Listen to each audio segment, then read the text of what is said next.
Hello, I'm Sunny Williams. I'm up here on the International Space Station. So this is Node 2. This is a really cool module. Of course, most of these modules you'll see they have 4 sides and they're put together. That way we could sort of work on a flat plane, either a wall, a floor, another wall, or the ceiling. But you know, again, all you have to do is turn yourself and your reference changes. The reason I'm bringing that up is because this is where 4 out of 6 of us sleep. And so people always ask about sleeping in space. Do you lie down? Are you in a bed? Not really, because it doesn't matter. You don't really have the sensation of lying down. You just sit in your sleeping bag. So here's one sleep station right here. I'm going in right now. You can follow me if you want. So I'm inside. It's sort of like a little phone booth, but it's pretty comfy. I've got a sleeping bag right here that we sleep in, so we don't have sort of like a little bit of a cover. We don't fly all over the place.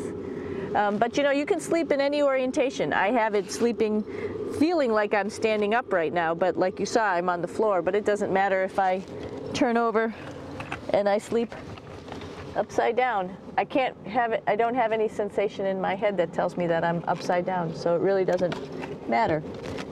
The sleep station is also like a little office. We've got a computer in here. As you can see, we've got a couple little toys. I've got some books. I've got some clothes and other things that make it sort of like home. I'm coming out. And just for reference, that's one sleep station. This one's another. Right here. There's one on the ceiling, if you want to call it. Right here. And then there's a 4th on the other wall over here. So all of us sleep in a little bit of a circle. All right, come on back. There's more to show you.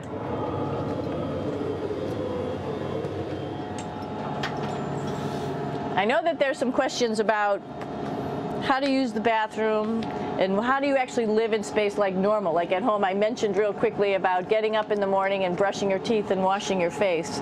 Well, how do you do that? Well, here is the bathroom essentially. You get up in the morning and we have a little kit and it has all the essential things that you need, like your toothbrush and toothpaste and brush. See how much better the brush makes my hair look? I'm just joking. It still stands up straight. It doesn't matter where you are. It's always going to stand up straight while you're up in space. A lot of people ask about toothbrush and toothpaste. So, luckily enough, toothpaste, you can do it upside right this way, is sticky, and so it sticks to your toothbrush. No problem. Another cool thing is that water sticks to your toothbrush too. If you can see it, I'll have some water come out. The water is pretty neat up in space. It'll stick to your toothbrush and it will make a big bubble. And that's just by surface tension. And then you can drink it. So a lot of people ask about what do you do with the toothpaste after you brush your teeth.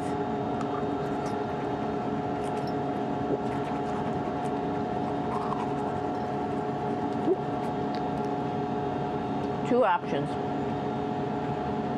Swallow it, and it's sort of like mouthwash, but it tastes a little gross. Or you can just spit it out in a paper towel, and then you don't have to worry about it. Swallowing thing I wouldn't recommend at home. I'm only up here for 4 months, so it's not that bad. One of the most pressing questions about living in space, of course, is the bathroom. So let's take a look at that little piece of work. Come on in.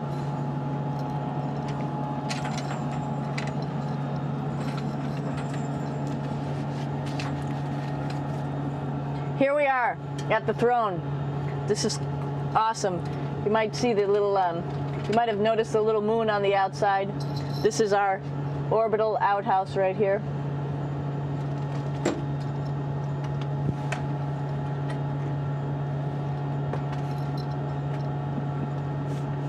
And of course, it serves for two functions.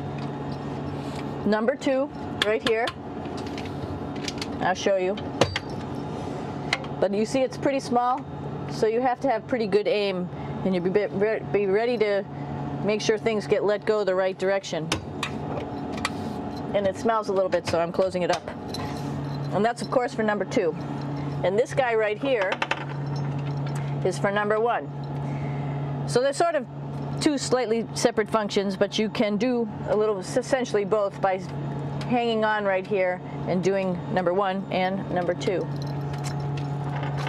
I might add it's color coded, so you really don't get it mixed up, which is nice. This is yellows for number one.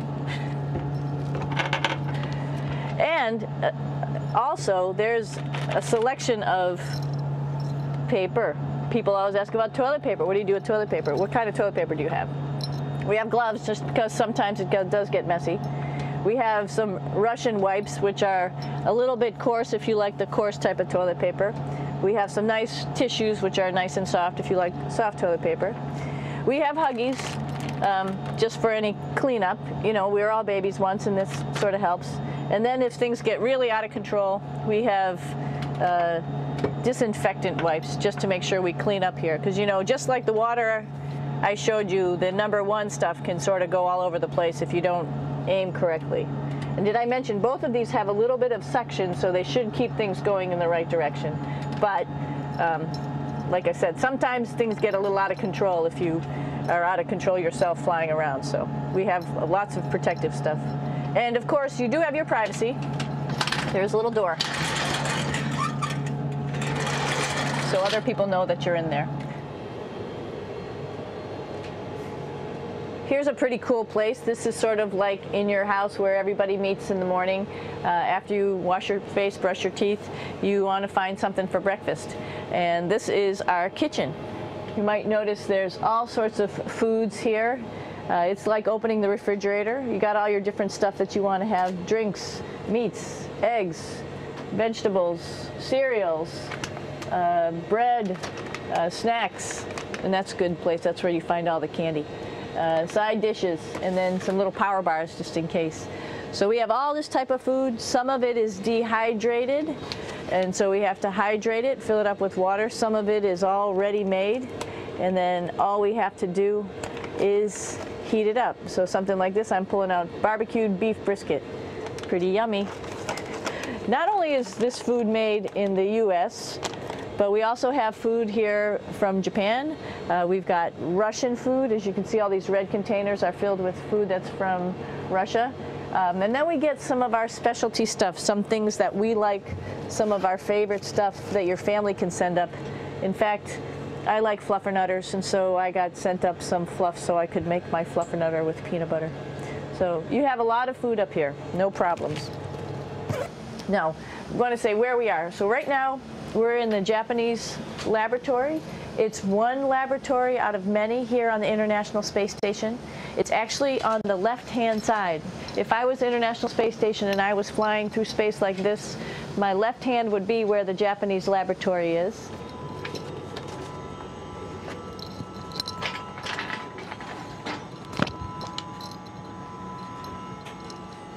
So now again, we're on the right-hand side, all the way on the right of the International Space Station.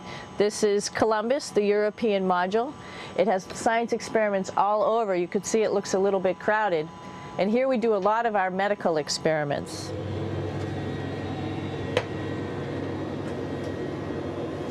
Here we are in the U.S. laboratory.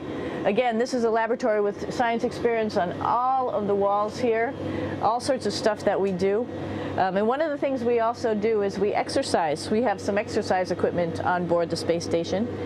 We need to do that because we lose bone density and muscle mass while we're up here, and that's a result of not having to fight against gravity. So how we keep ourselves in shape are with a bike, a treadmill, and a weightlifting machine. This is the bike. You notice the clip pedals? So all you need to do is actually clip your feet in, and then you can start pedaling. You don't need a seat because you don't sit down. Actually, I haven't sat down for 6 months now, so you don't need any type of seat. Just make sure you're held in with your pedals. You probably see that the bike bounces around a little bit. As I move it, it's not steady and held to the wall firmly. And the reason for that is the space station is pretty big. You saw that there's also solar arrays on the space station. If we start putting any forces into the space station, it's going to make those solar arrays bounce around a little bit. So to prevent that, the machines bounce around a little bit, move around a little bit, and that way we don't put any forces onto the structure of the spacecraft out to the solar arrays. All right, a little farther on. Come on.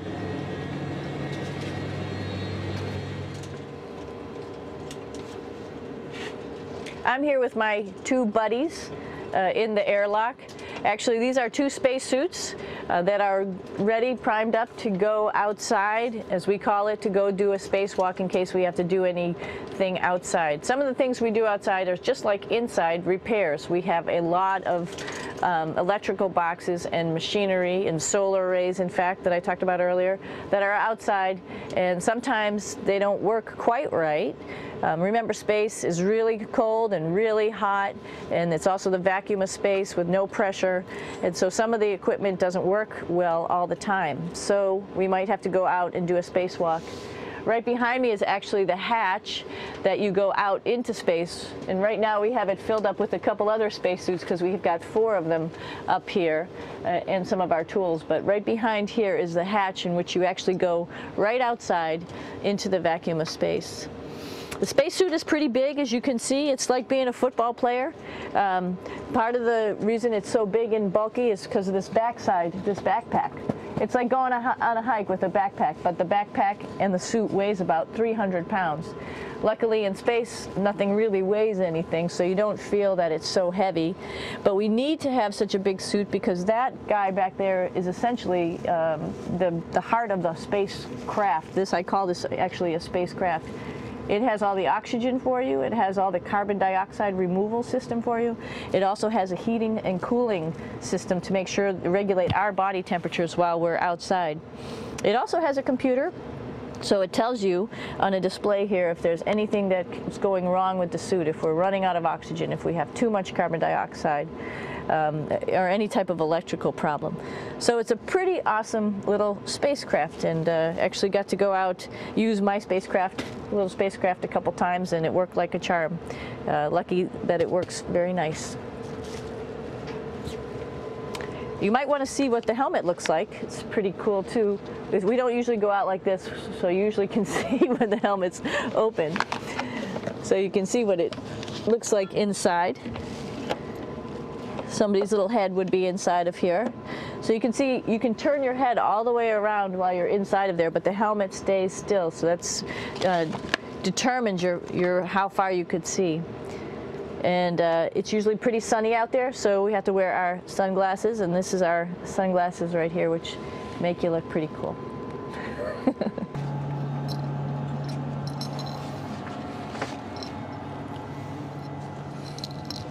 It's like a glass-bottom boat.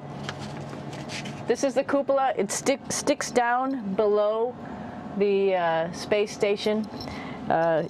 It's one of those places you find yourself hanging out in all the time because all you want to do is look back at our planet. I think some questions I had were about what do you do in your free time? And you can't help but want to just come to the cupola and look outside as much as you can. And a lot of folks, I play this game with myself about where we're flying over the Earth. Try to come in here and just guess. After being here for a little while, you can sort of figure it out. You can tell different cloud types over different continents. You can tell different soil types over different continents. So let's see. And then, of course, there's a lot of ocean. So usually we're over the ocean at first glance. I will tell you in just a moment where we are.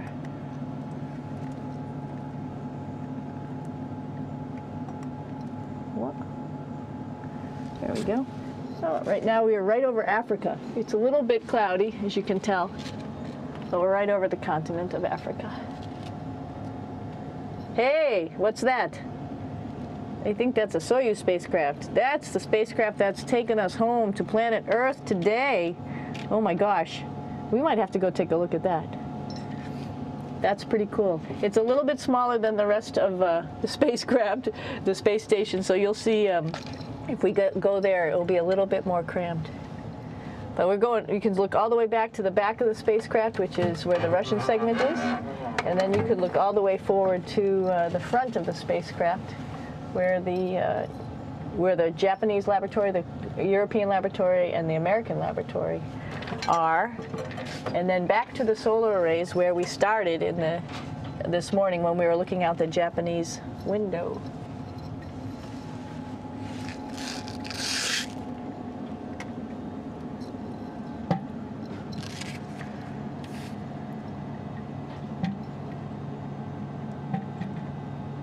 So other questions that were here are, what would you recommend as a job, if so, and to what type of person would want to be an astronaut?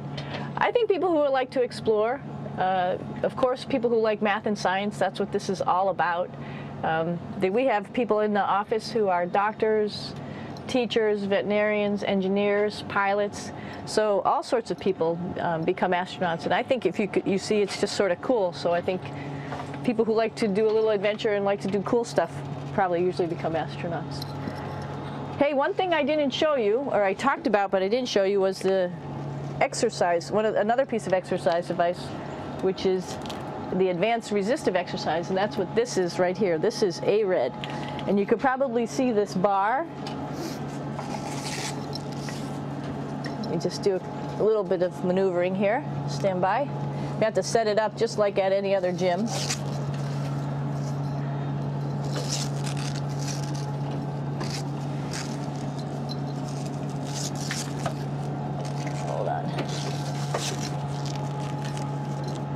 Show you how this works.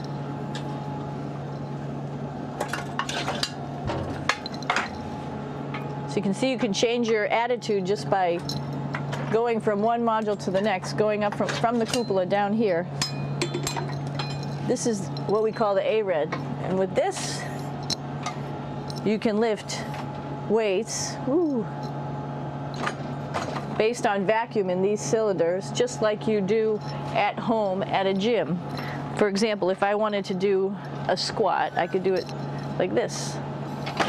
Oops. I should need some weight on this thing.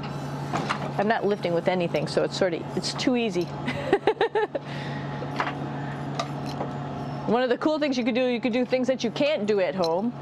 For example, single leg squats with just one leg, because the other leg, you won't fall over. So all sorts of stuff. You can also do bench press. We have a bench that we could add on here, so you can work on your beach muscles.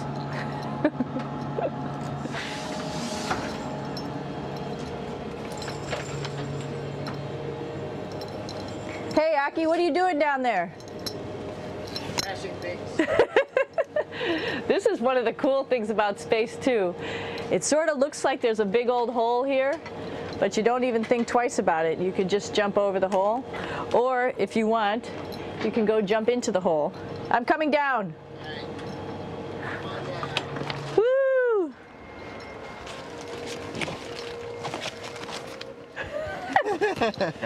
Then you can come right back up again, like Superman.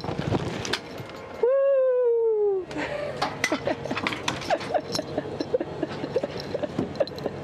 We're lucky we have a really cool big space station that you can fly around in. That's actually called the PMM. You might have saw it out the window. It's a big silver canister. What's really great about that is it's essentially our closet in our pantry, or whatever you want to call it. We have extra food down there, we have extra clothes, we actually throw the trash out down there. So it's nice and organized, and we have all of our stuff that we need while we're working in all these other modules all stowed in this location down here. And it's a lot of fun to play in. So we're going into the Russian segment. Be ready. You don't need a passport either.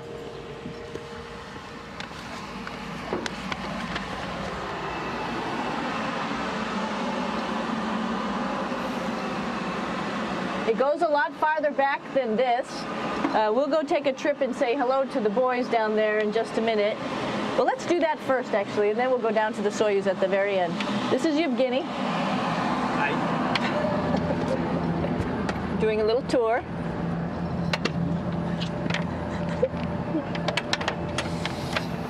This is the FGB, and what's cool about this module, it is actually the very first piece of the space station that came up in 1998. The space station has been around for about now, manned for 12 years, but it's been up in space for about 14 years. And this was the very first. It is like the Russians' PMM. It has a lot of storage, as you can see.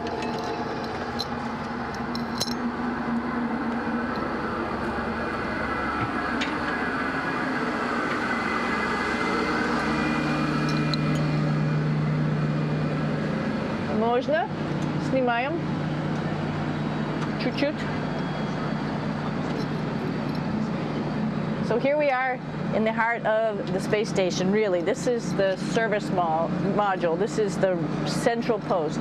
In case we had any problems, I know a couple of the questions are about what type of things do you have to worry about. And some of the things we have to worry about in space are fire. If we had a fire, if we had a depressurization, like we were hit by a micrometeorite and it made a hole, or if we had some type of toxic atmosphere. We use ammonia for our radiator, so there is a possibility that ammonia could come into the vehicle, and then it would be bad for all of us.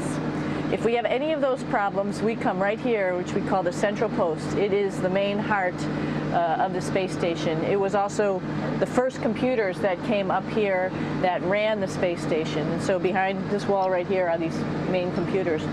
So we gather here as a group of 3 or 6 and then figure out how we're going to either fight the fire, patch the hole, or solve the toxic spill.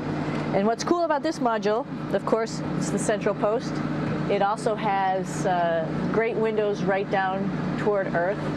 It has controls to fly in visiting spacecraft if they need some assistance right here. It has Russian computers as well as American computers to help us control anything we need to on the space station. It's a couple of our crewmates back there, Oleg Novinsky on the right and Yuri Malenchenko on the left. And there's also a second bathroom here, which is really cool because 6 of us going to one bathroom is really tough. And so there's one bathroom here and one bathroom on the other side where I showed you. And you can probably see on the wall behind Oleg and Yuri some of the heroes of the space program. Korolev, Sergei Korolev, who was a chief designer of putting men into space, and of course on the right-hand side, Yuri Gagarin, the first man to go into space. So just reminds us of our roots. Yuri, what are you doing? Что делать? Making coffee. Oh. Black coffee. Yeah. Looks good. Okay. Спасибо. We're going to check out our Soyuz real quick. Make sure it's ready to go. All right, back to the Soyuz.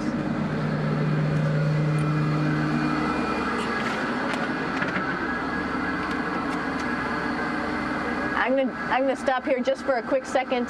You can see on the Russian spacecraft there's also other modules that stick out, down, and above. Right here is, let's see, I'm trying to be oriented. That's a place where we do spacewalks from for the Russian side. There's Russian spacesuits in here, and also a visiting vehicle which brought fruits and vegetables and becomes a trash container when we undock. Up on this side is also a future place where they're going to do spacewalks from, and connected to it is Kevin's, Oleg's, and Yevgeny's Soyuz spacecraft. And now let's go see ours.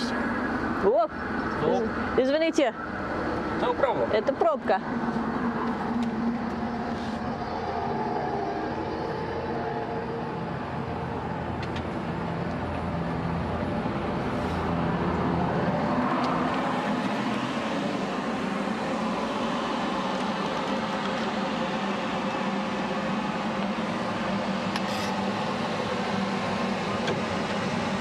Coming down. down.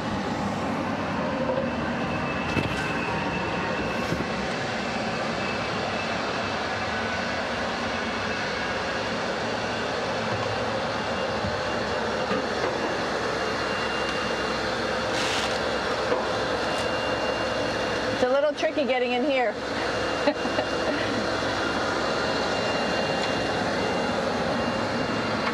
This is the docking probe right here, this big thing. This helps us connect to the spacecraft. This probe actually sticks into this cone, and that's how the spacecraft, our Soyuz, becomes connected to the ISS initially. That is then replaced by clamps, which are around here, that will allow the two spacecraft to be stuck together. And then you can remove the probe and the cone.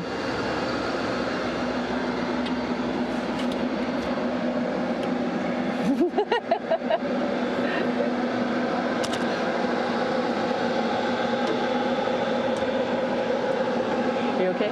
All right, so here we are in the Soyuz. This is what we call the BEO, the living compartment, Bitovoy Otsek in Russian. It also has a little bathroom. It's not as good as the other bathrooms, so we try not to use it too much.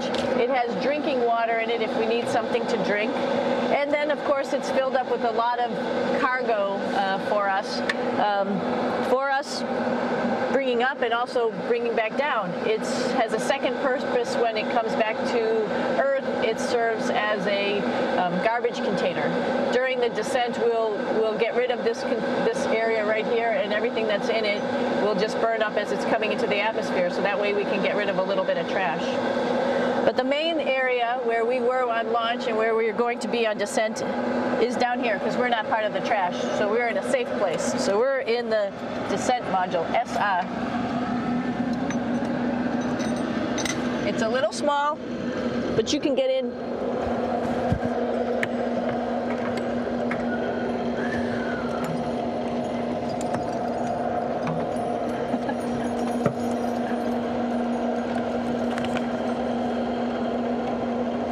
Not sure how well you could see in here. Hold on for a second. I'm going to turn it up this way, just so you could see the hatch, and you could see Kevin. It's a little bit small, but we'll come in and show you around. You coming in? Probably not. Okay.